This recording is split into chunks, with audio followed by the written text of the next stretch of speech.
350 tahun, itulah angka yang sering kita dengar tentang lamanya Belanda mencengkeram Nusantara. Negara-negara Amerika Selatan dan Karibia dijajah Spanyol dengan waktu serupa, menjadikan bahasa penjajah sebagai bahasa nasional mereka. Brasil, bekas jajahan Portugis, berbicara dalam bahasa Lisbon. Malaysia dan Singapura, meski bukan bahasa utama, menjadikan Inggris sebagai bahasa resmi dan alat komunikasi global. Tapi lihatlah Indonesia, kontak dengan Belanda dimulai sejak 1596 secara resmi. Belanda baru mengakui kemerdekaan kita tahun 1949 setelah Jepang singgah selama 3,5 tahun. Namun, ketika Sang Saka Merah Putih berkibar pada 17 Agustus tahun 1945, bukan bahasa Belanda yang menggema dalam proklamasi.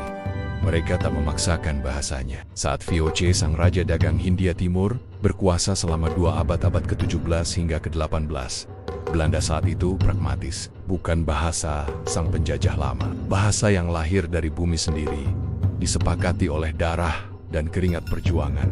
Setelah merdeka, Indonesia bahkan giat melakukan upaya untuk membersihkan atau menyaring bahasanya. Memutus kata-kata asing berlebihan melalui ejaan yang disempurnakan. Ia menjadi artefak, bukan alat hidup.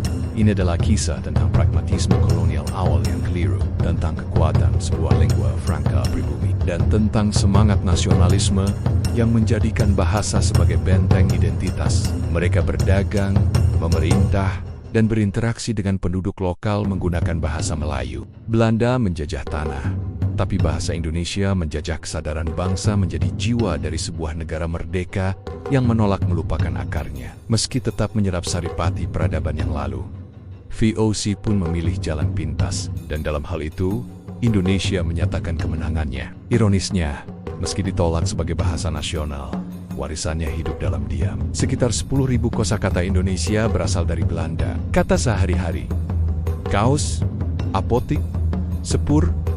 Nama Jalan Ijen Boulevard itu dari merek teh lama, merek teh lawas dengan ejaan Belanda. Alih-alih membelandakan penduduk, mereka justru mengembangkan kurikulum Melayu untuk pendidikan pribumi.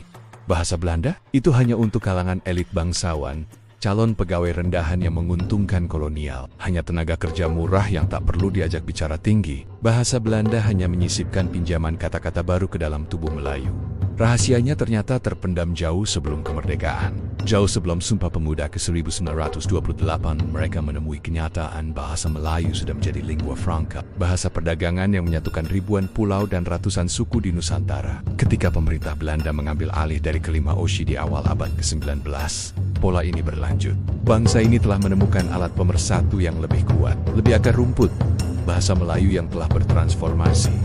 Tapi, momentum pentingnya terjadi pada peristiwa Sumpah Pemuda tahun ke-1928 saat itu. Para pemuda menyatakan, kami putra dan putri Indonesia, menjunjung bahasa persatuan, bahasa Indonesia, itu adalah tamparan telak bagi kolonial. Bahasa Indonesia telah menjadi senjata perlawanan, simbol nasionalisme yang membara. Kesadaran baru muncul di Belanda pada awal abad ke-20 untuk memperketat kendali. Mereka mulai membuka sekolah berbahasa Belanda dan membatasi bahasa daerah.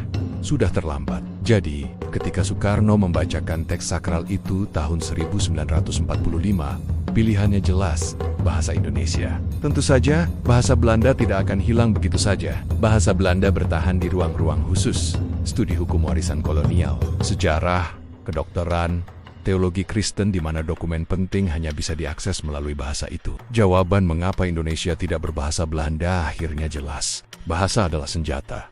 Bahasa adalah identitas. Bahasa Indonesia adalah bukti bahwa penjajahan terhebat bukanlah yang menguasai tanah, tapi yang mampu menguasai lidah dan pikiran suatu bangsa.